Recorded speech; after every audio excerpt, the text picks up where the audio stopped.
My job is to find missing people. After this case, I've never been the same. The call came at 2 a.m. My phone lit up the dark bedroom. Unknown number. I answered anyway. Professional hazard. Mr. Dalton? Yes. Who's this? My name is Patricia Voss. My daughter is missing, along with 2 of her friends. They've been gone for 9 days. I sat up, turned on the lamp. 9 days is a long time. Have you contacted police? They're not helping. Say the girls are adults. Say they probably just wanted space. Road trip gone long. But I know my daughter. She wouldn't just stop calling.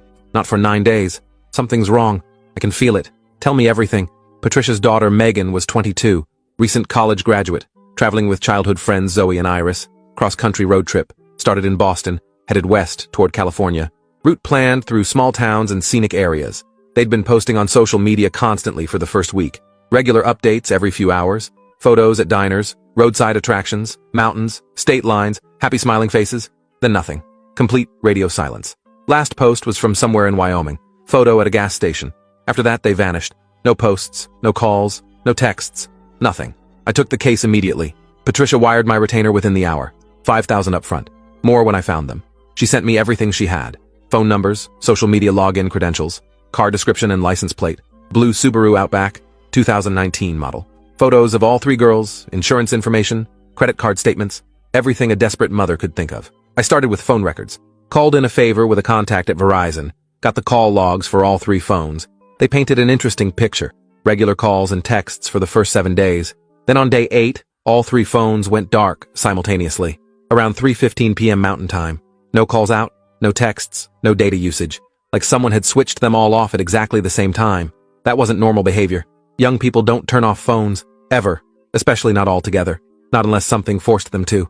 Or someone forced them to. I pulled up their social media accounts, scrolled backward through the road trip photos, tried to establish a timeline.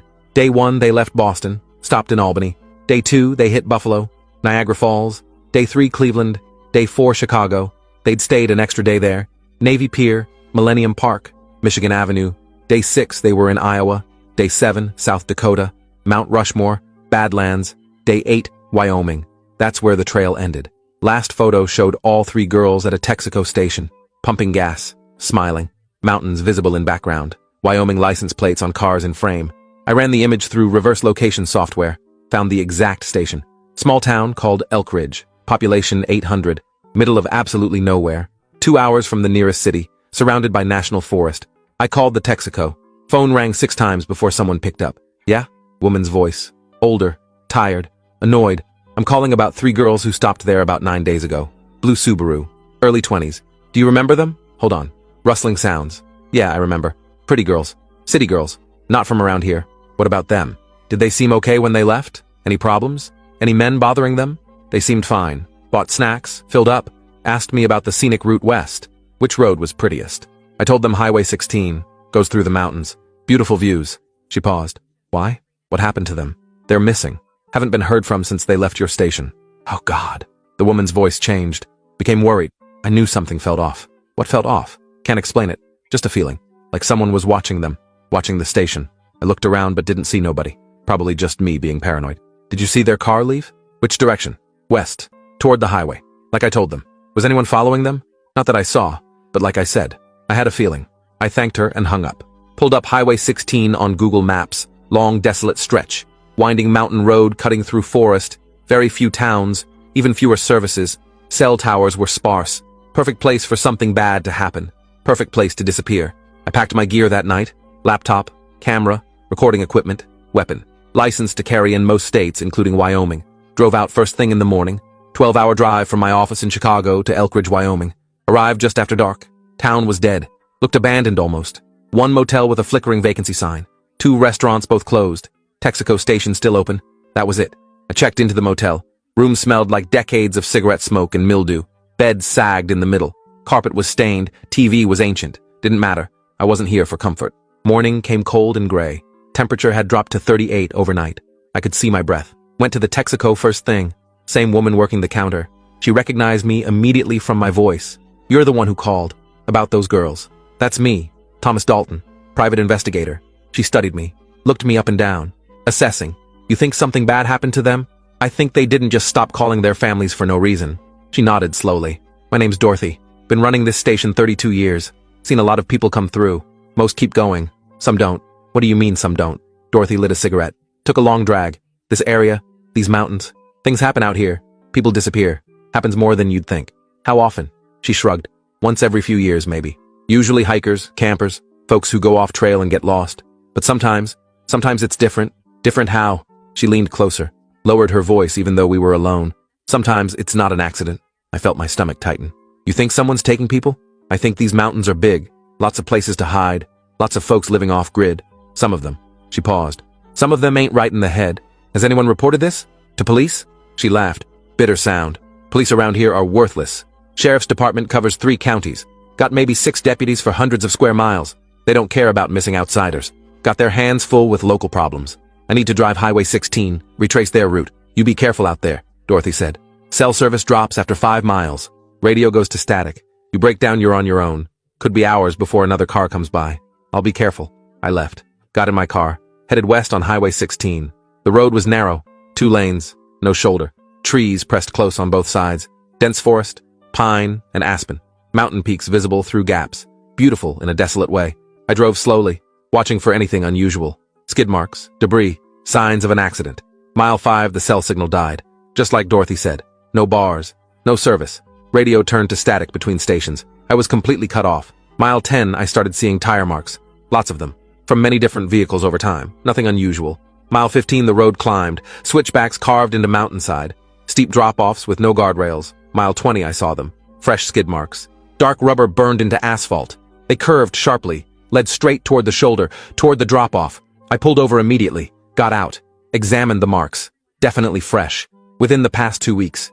The pattern showed sudden braking, hard braking, panic braking, then swerving, like trying to avoid something, or someone. The marks ended at the shoulder. I walked to the edge, looked down. Steep embankment, maybe 60 feet, heavy tree cover below, thick undergrowth, hard to see bottom. But I could see broken branches, disturbed foliage. Something large had gone down there recently. I grabbed my flashlight and camera, started climbing down. Rocks were loose, shifted under my feet. Trees provided handholds. I descended carefully. Took 10 minutes to reach the bottom. And there it was. Blue Subaru Outback, license plate matched. Megan's car. Front end was completely destroyed. Wrapped around a massive pine tree. Windshield shattered. Hood crumpled. Airbags deployed. Both front doors were open. Back doors closed. Nobody inside. I approached carefully. Documented everything with my camera. Examined the exterior first. Damage was severe but not catastrophic. Survivable crash. The airbags had deployed properly. Seatbelt marks on the seats showed they'd been worn. These girls should have walked away. Maybe injured but alive. I checked the interior. Blood on the driver's seat. Not much. Smear on the headrest. Another smear on the steering wheel. Passenger side had blood too. On the door handle. The dashboard. Like someone with a bloody hand had touched them. Back seat was empty. Clean. Personal items were scattered everywhere. Phones. 3 of them. All dead. I collected them. Evidence. Wallets were still there. Driver's licenses showed Megan, Zoe, and Iris. Credit cards, cash. Over $300 between them. Nobody takes phones and wallets when fleeing a crash. Not unless they can't. Not unless someone stops them. I searched the cargo area.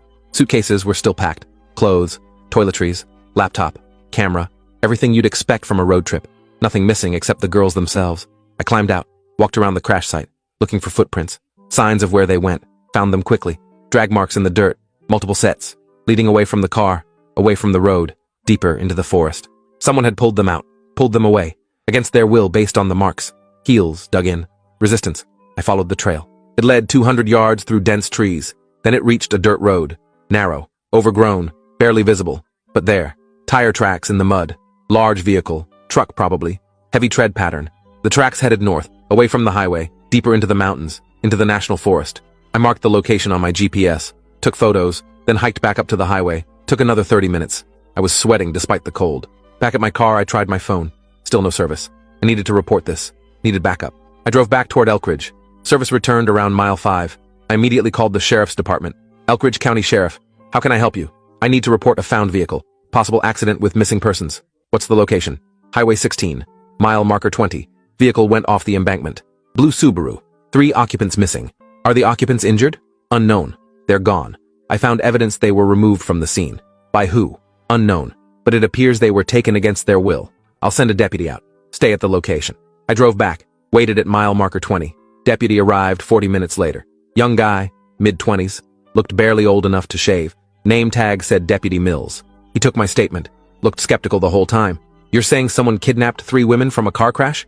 I'm saying 3 women are missing from a crashed vehicle. Their phones and wallets were left behind. There are drag marks and tire tracks leading away from the scene. That's what I found. Mills walked to the edge, looked down. That's a hell of a climb. You went down there?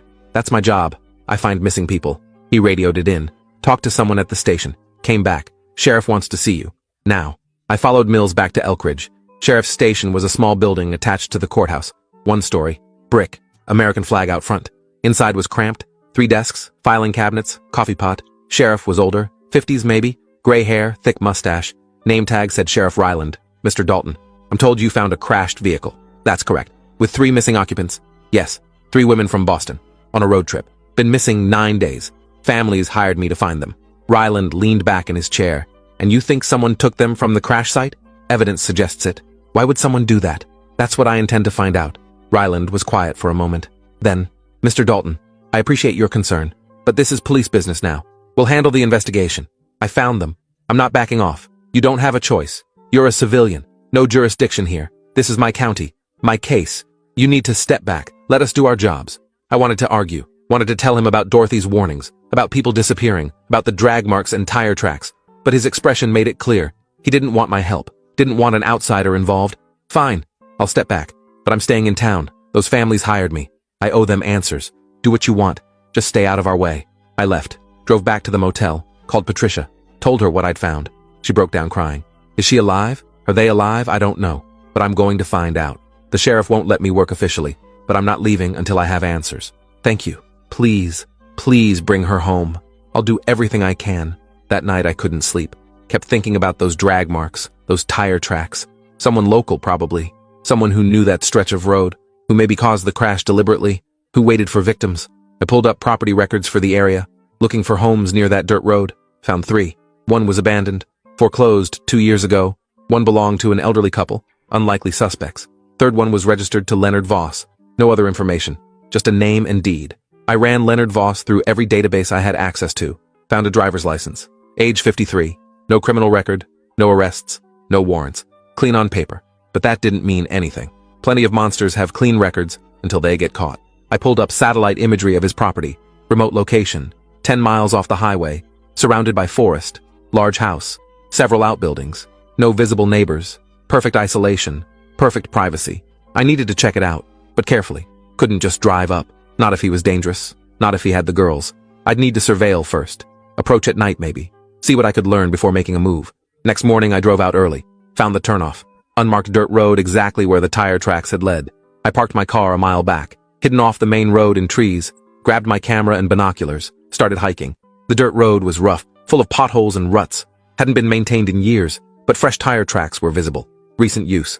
I stayed off the road, moved through trees parallel to it, slower, but safer. Took an hour to cover 2 miles. Then I saw the house. Old farmhouse, 2 stories.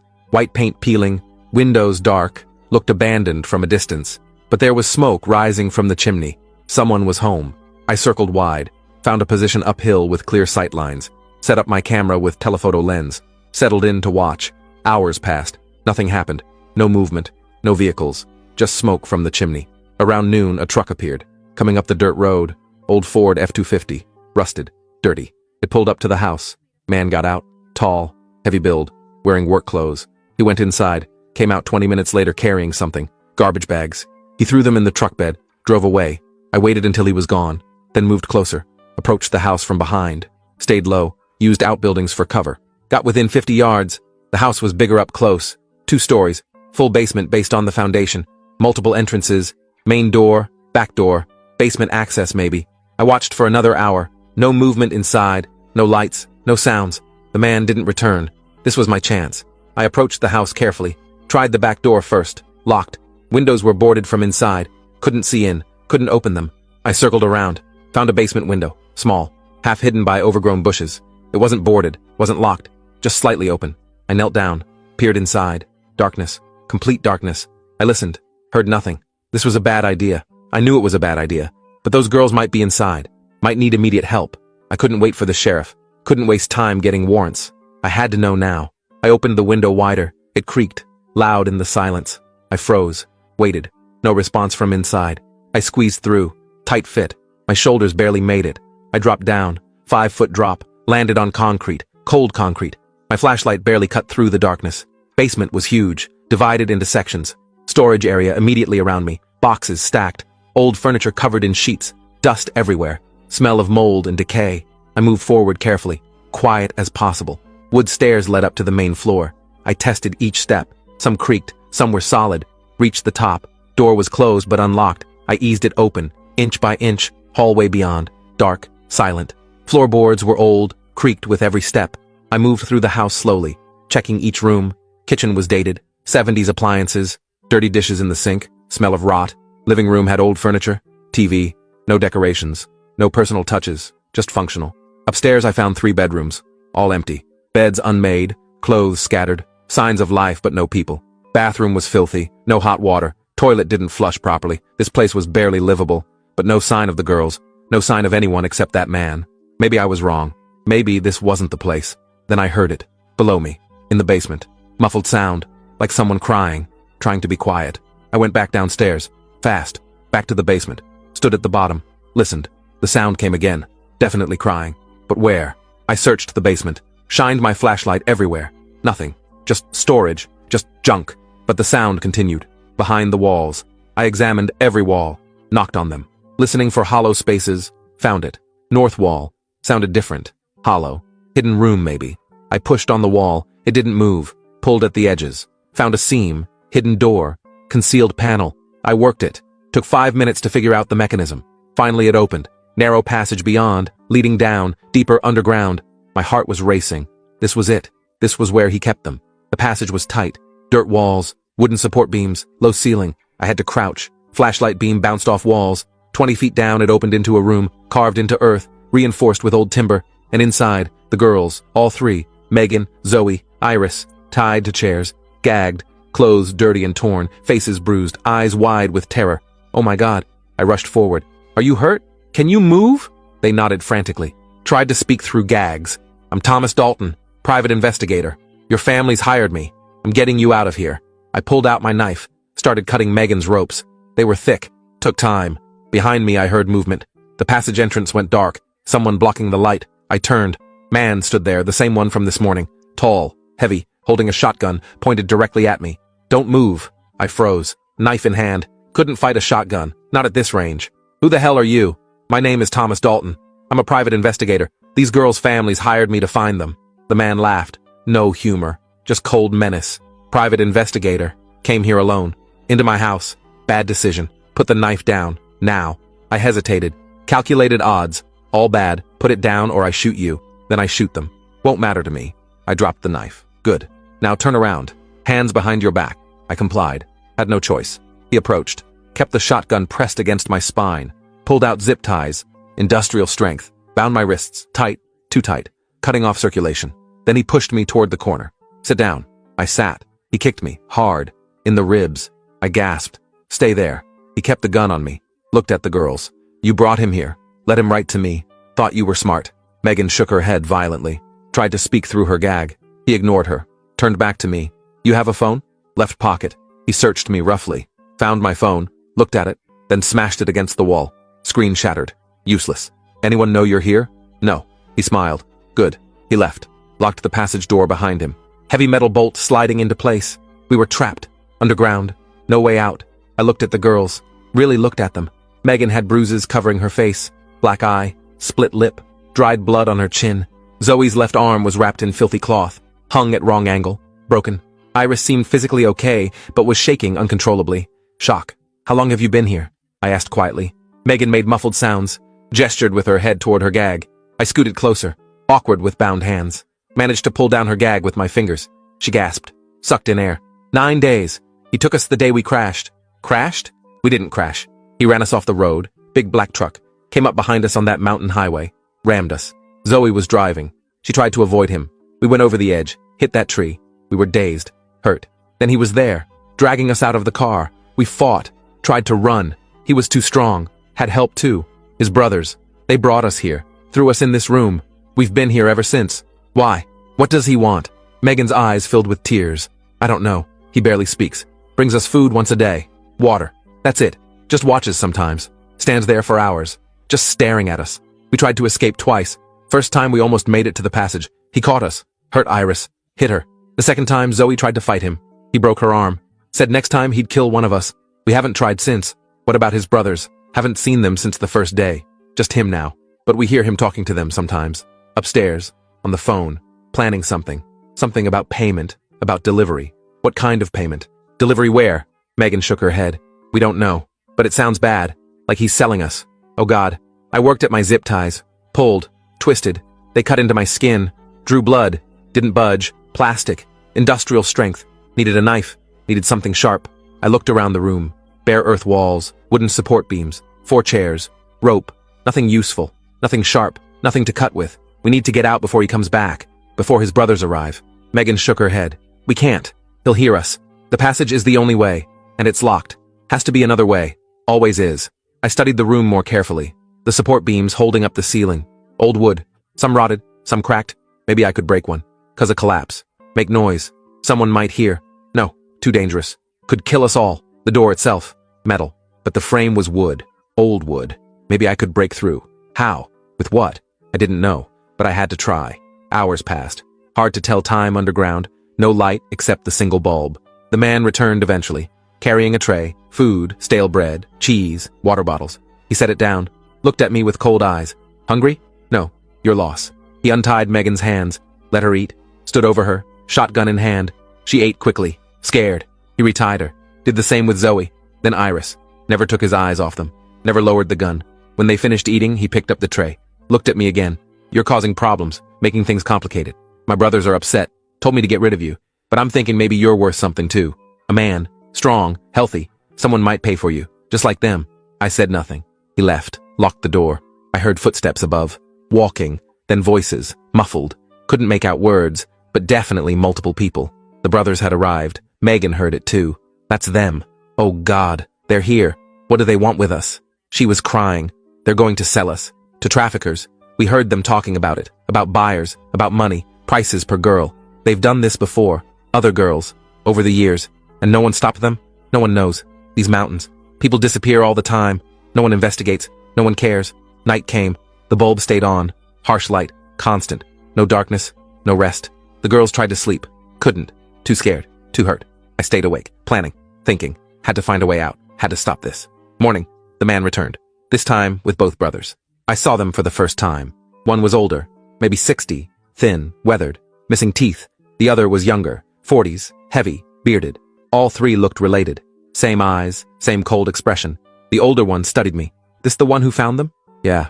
Private investigator. Came snooping around. Should have killed him. Younger brother said. Still can. Older brother shook his head. No. He's worth money. Sell him with the girls. Tomorrow. Buyers are coming. They looked at the girls. Appraising. Like livestock. The younger one smiled. Pointed at Iris. That one's my favorite. Pretty. Quiet. Might keep her. You can't keep any of them. Older brother said firmly. All or nothing. Buyer wants 3 girls and a man. That's what we provide. Fine. Younger brother spat. But I get first pick next time. Deal. They left. All 3. Locked the door. Tomorrow. We had less than 24 hours. I had to do something. Had to act now. I started working the zip ties again. Harder. Desperate.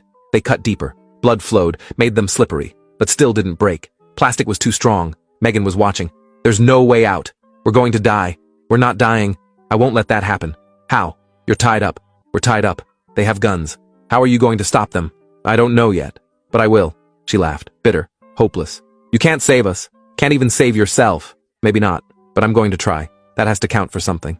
She looked away. Stopped talking. Gave up. Couldn't blame her. 9 days of captivity does that. Breaks your spirit. Makes you accept the worst. I kept working the problem. Had to be away. Always was. The zip ties were impossible. But the chair I was sitting on. Old wood. Weak joints. Maybe I could break it. I started rocking. Gently at first. Testing the structure. It creaked. Good. Meant it was weak. I rocked harder. The girls watched. What are you doing? Breaking this chair. Then what? Then I free you. Then we fight our way out. That's insane. Probably. But it's our only chance. I rocked harder. The chair protested. Joints loosening. More. Harder. One of the legs cracked. Almost there. Again. The leg broke completely. Chair collapsed. I fell hard. Chains still attached, but chair was broken. I could move now. Awkward. Chair pieces hanging from my wrists, but mobile. I stood. Went to Megan. Used broken chair pieces as leverage. Worked her ropes. They were tight. Took time. My fingers were numb. Bleeding. But slowly they loosened. Came free. She gasped, rubbed her wrists, helped me with Zoe, then Iris. We were all free. Now the door, wood frame, metal door, locked from outside. I rammed it with my shoulder. Pain exploded through my arm. Door didn't budge. Again. The frame cracked. Good. Again. More cracks. One more time. The frame splintered. Door broke open. We stumbled into the passage, started climbing, reached the basement, kept going, through the house. Everything was dark, silent. Had they left? Were we alone? We reached the front door. I tried the knob, locked. Deadbolt. Needed a key. Back door. Same thing. Locked. We were trapped. Windows were all boarded from inside. Couldn't get through. Then lights blazed on, blinding. All three men stood in the hallway, blocking both exits, shotguns raised. Going somewhere? Older brother asked. We froze. Run, I shouted. Where? Just run. We scattered. Girls went toward the kitchen. I went toward the older brother. He fired. Missed. I tackled him. We went down hard. Gun flew from his hands. Other brothers were shouting, chasing the girls. I grabbed the shotgun, aimed at younger brother. He stopped. Hands up. Don't shoot. Where are the girls? Kitchen. Back door. It's locked.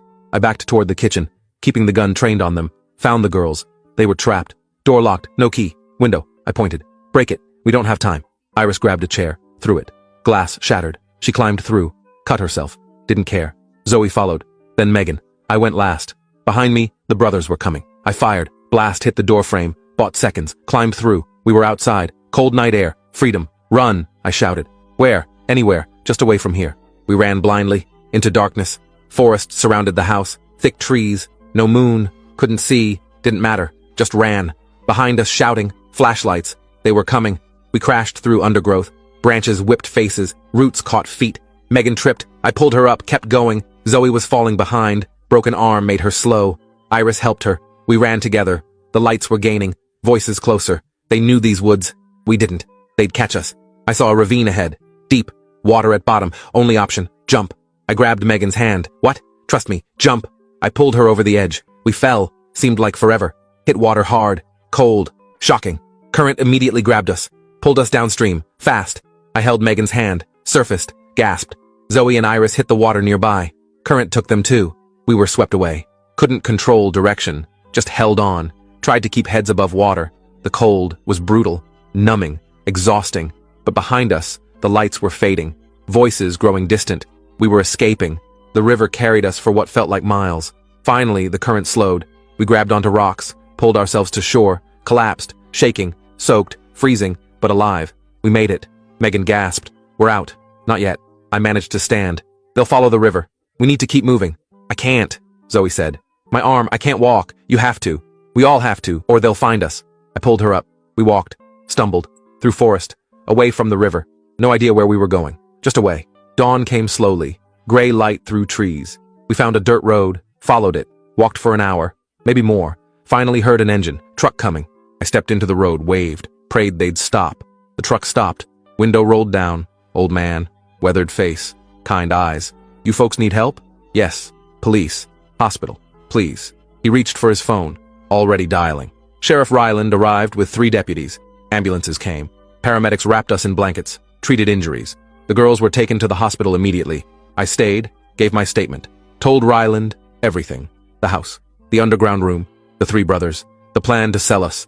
He listened, face hardening. Why didn't you call us? Tell us where you were going? No cell service. And I didn't know for sure they were there. Had to confirm first. That was reckless. Those men could have killed you. Almost did. But we got out. And now you know where they are. Ryland organized a response. 20 deputies. SWAT team from the next county. Dogs. They surrounded the property by noon. Found the house. Executed a warrant. The place was empty. Brothers were gone. Fled during the night. Underground room was still there. Blood. Ropes. Evidence of captivity. But no suspects. They'd vanished completely. Manhunt began immediately. Roadblocks. Alerts. FBI got involved. Federal charges. Kidnapping. Human trafficking. The investigation lasted weeks. Found the brothers' identities. Leonard, Raymond, and Carl Voss. Local family. Grandfather had owned the property for 50 years. They'd been living there their whole lives. Off-grid. No utilities. No internet. No paper trail. Records showed they'd had trouble before. Leonard had been arrested twice. Once for assault. Once for stalking. Charges dropped both times. Victims refused to testify. Raymond had no record. But neighbors reported suspicious behavior. Young women visiting the property. Never seen leaving. Carl was the worst. Registered sex offender. Served 6 years for assault on a minor. Released 8 years ago. Moved back to the family property. Supposed to check in with authorities? Never did. Nobody followed up. The pattern was clear. They'd been doing this for years. Taking women, selling them. The evidence was overwhelming. Investigators found records, names, dates. At least 12 women over 15 years. Most were never reported missing. Drifters, runaways, women no one looked for. But the Voss brothers were never caught. Despite the manhunt, despite the alerts, they disappeared into the mountains, vanished like ghosts. Warrants were issued. FBI put them on the most wanted list. Rewards offered. Nothing. Months passed. Then a year. No sightings. No leads. Nothing. The girls recovered slowly. Physically, their injuries healed. Broken bones mended. Cuts became scars. But mentally, the damage was deeper. PTSD, nightmares, anxiety, depression. Megan couldn't sleep without lights on. Every shadow made her jump. Every male voice made her flinch. She dropped out of school, moved back home, started therapy 3 times a week. Zoe finished her degree, became a therapist herself, specializing in trauma survivors, helping others process what she'd lived through, turned her pain into purpose. Iris was the quietest, stopped talking for 2 months after the rescue. When she finally spoke again, her voice was different, harder. She wrote a book about the experience, changed names, altered details, but told the story. It became a bestseller. She donated all proceeds to organizations fighting human trafficking. I wasn't much better off. The case broke something in me, shattered my confidence, my sense of safety. I couldn't work anymore. Every case reminded me of those 9 days. Every desperate family made me see Megan's face, Zoe's broken arm, Iris's terror. I'd failed them. That's how I saw it. I'd gotten captured, made things worse. They'd escaped despite me, not because of me. The nightmares started immediately. Every night I was back in that room, chained to that chair, helpless while the brothers decided our fate. I'd wake up gasping, covered in sweat, hands shaking. It took months before I could sleep through a night. Even then, the dreams persisted. Quieter, less frequent, but always there. I sold my business. Couldn't keep running it. Couldn't focus. Couldn't maintain client relationships. Other investigators bought me out. Gave me enough to live on for a while. I moved cities, left Chicago, went to Portland. Thought distance might help. It didn't. The ghosts followed. I started drinking. Not heavily at first. Just enough to quiet the thoughts, to dull the memories. But it escalated. 1 drink became 3. 3 became 6. 6 became blackout. I lost time. Days disappeared. I'd wake up not knowing where I'd been, what I'd done, who I'd talked to. Hit rock bottom at a bar in Southeast Portland. Started a fight with someone. Don't remember why. Don't remember who. Police arrested me. Public intoxication. Assault. Spent 3 days in county jail. That's when I realized I needed help. Real help. Checked into rehab. 30-day program. Detox. Therapy. Group sessions. It was brutal. Facing yourself. Facing what you've become. But necessary. I came out different. Not healed, but functional. Started attending AA meetings 3 times a week, then daily. Needed the structure, the accountability, the reminder that I wasn't alone in this struggle. Got a job, nothing fancy. Warehouse work, loading trucks, physical labor, mindless. Let me think, let me process, let me heal in increments. Met a therapist, Dr. Reynolds, older woman, specialized in PTSD, trauma recovery. She didn't judge, didn't push, just listened. Let me talk when I was ready. Helped me understand what happened wasn't my fault, that I'd done everything I could. That survival was its own kind of victory. Took a year before I believed her, before I stopped blaming myself, stopped seeing myself as a failure, started seeing myself as a survivor. Patricia stayed in touch, called every few months, checking in, thanking me. I saved her daughter, brought her home. That meant everything. I had trouble accepting gratitude, felt like I didn't deserve it, but she insisted. You gave us back our lives, gave Megan a future. That's everything. How is she? Getting better. Slowly. Started dating someone, planning to go back to school. She's going to make it. I'm glad. You should visit sometime. She'd like to see you. Maybe. Someday. I never did visit. Couldn't face Megan. Couldn't look her in the eye knowing I'd failed to protect her. That she'd suffered because I'd been captured. That she'd saved herself while I sat chained to a chair. Illogical thinking. Dr. Reynolds called it survivor's guilt. Said it was normal. Said I needed to forgive myself. Easier said than done. 2 years after the case, I was working night shift at the warehouse. Loading pallets, radio playing classic rock, routine, normal. Then I saw him, on the break room TV, news segment. Manhunt continues for Voss brothers. Still at large, considered armed and dangerous. Leonard's face filled the screen. Those cold, dead eyes. That expression of barely contained violence. I had to sit down. Couldn't breathe. Panic attack. Co-worker called supervisor. They sent me home. Told me to take a few days. I drove home shaking. Couldn't stop seeing Leonard's face, hearing his voice. Feeling the zip ties cutting into my wrists. Called Dr. Reynolds. Emergency session. She talked me down. Reminded me I was safe. That Leonard was far away. That he couldn't hurt me anymore. But he was still out there. Still free. Still hunting. That knowledge haunted me. 3 years later, I got a call. Unknown number. I almost didn't answer, but something made me. Hello, Mr. Dalton? Yes. Who is this? This is Agent Frank Morrison, FBI. We spoke briefly during the Voss investigation. I remember. We've had a development. In the case. My heart stopped. You found them? One of them. Leonard Voss was killed in a shootout with police in Montana 3 days ago. He'd been living under an assumed name, working at a ranch. Someone recognized him from wanted posters. Called it in. Local sheriff responded. Leonard fired on them. They returned fire. He didn't survive. What about the other two? Raymond and Carl? Still at large. But we're following leads. Think they might be together. Hiding somewhere in Canada. We'll find them. Thank you for telling me. How are you doing, Mr. Dalton? I know the case affected you. I'm managing. Getting better. Good.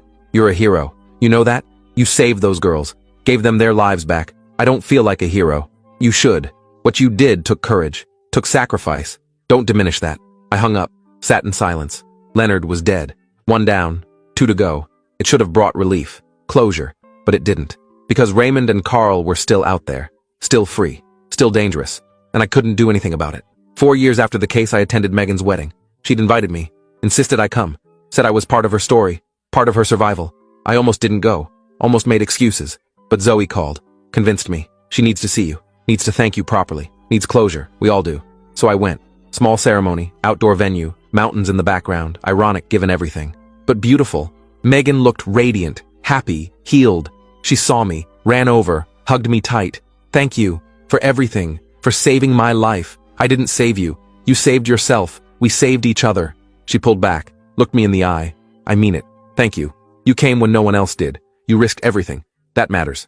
I nodded, unable to speak. Zoe was there.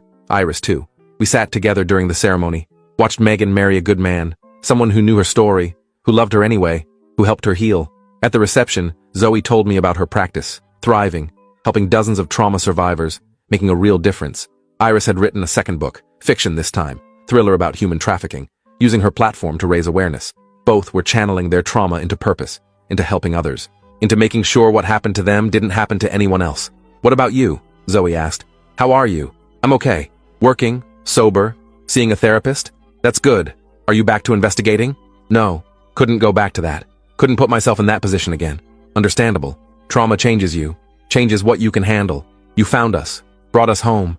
That's enough. You don't owe anyone anything else. Maybe. But I still feel like I failed you. Like I should have done more. Prevented it entirely. Zoe shook her head. You didn't fail us. You succeeded. We're alive because of you. All 3 of us. We have lives, futures, families. That's because you didn't give up. Because you came for us. That's success, not failure. Her words helped. More than she knew. Gave me perspective I'd been lacking. Let me start forgiving myself. Start accepting that survival was enough. That I'd done what I could. 5 years after the case, I got another call. Agent Morrison again. We found them. Raymond and Carl Voss. Where? Northern Canada. Living off-grid. Tips led us to them. Canadian authorities arrested them yesterday. They're being extradited. We'll face trial in Wyoming. Thank you for telling me. Thought you'd want to know. There's more. What? They had evidence. Documentation. Of other victims. 12 women total over 18 years. Some bodies were recovered. Others are still missing. But we have names now. Families can have closure. My God. It's over now. They're going to prison. Federal charges. Life sentences. They'll never hurt anyone again. I hung up. Felt strange. Empty. This should have been the moment. The closure I'd been seeking. Justice served. Bad guys caught. But it didn't feel like victory. Just felt like the end of a long nightmare. The damage was done. The women were dead. The survivors were scarred. Justice came too late. Always too late. The trial happened 6 months later. I didn't attend. Couldn't face them. Couldn't sit in that courtroom and see their faces, hear their voices, relive that underground room. Megan, Zoe, and Iris all testified. Brave, strong, faced their captors in court, told their stories. The jury took 2 hours. Guilty on all counts. Raymond got life without parole. Carl got life without parole plus 50 years. They'd die in prison. Old men forgotten by everyone except their victims. Megan called me after sentencing. It's over. Really over. How do you feel? Relieved. Angry. Sad. All at once. But mostly just tired. I understand. You should be proud. You helped put them away. Your testimony mattered. Maybe. But it doesn't bring anyone back. Doesn't undo what happened. No. But it stops them from hurting anyone else. That has to count for something. It does. It really does. We talked for an hour. About healing. About moving forward. About finding peace with what happened. She'd found hers. Was building a life. Had a husband. A career. Plans for the future. I was still searching for mine. Still working through the trauma. still fighting nightmares, but getting better, slowly, incrementally, one day at a time. 6 years after the case, I finally visited their graves. The 12 women Raymond and Carl had killed. Their bodies had been recovered, identified, returned to families. Most were buried in small cemeteries across multiple states. I visited them over 2 weeks, drove from grave to grave, paying respects, apologizing. I'm sorry. I'm so sorry I didn't find you, didn't save you, didn't stop them before they got to you. Each grave broke me a little more. Each name, each date, each life stolen. These women had families, had dreams, had futures, all taken by 3 monsters who faced no consequences for years. The system had failed them, failed to stop the Voss brothers, failed to investigate reports, failed to connect the patterns, failed to care about missing women from vulnerable populations. That failure cost 12 lives, maybe more. Bodies still unrecovered, women still missing, families still wondering. I couldn't save them, but I could remember them, could honor them, could make sure their stories weren't forgotten. I started a foundation, small, modest, funded by my savings and donations, focused on missing persons cases involving vulnerable populations, women, minorities, LGBTQ individuals, people the system overlooked, people who disappeared without investigation. We partnered with local police, offered resources, free investigation services, database tracking, anything to help find the missing before it was too late. The work gave me purpose. Let me channel my trauma into something constructive, something that might prevent another family from losing someone, another victim from suffering like Megan, Zoe, and Iris, another investigator from experiencing what I'd experienced. It wasn't redemption, wasn't healing, but it was something, a way forward, a reason to keep going despite the nightmares, despite the scars, despite everything. 7 years after the case, I finally slept through the night without dreaming, woke up naturally, refreshed, no panic, no terror, just peace. It was the first time since that basement, since those chains, since those 9 days.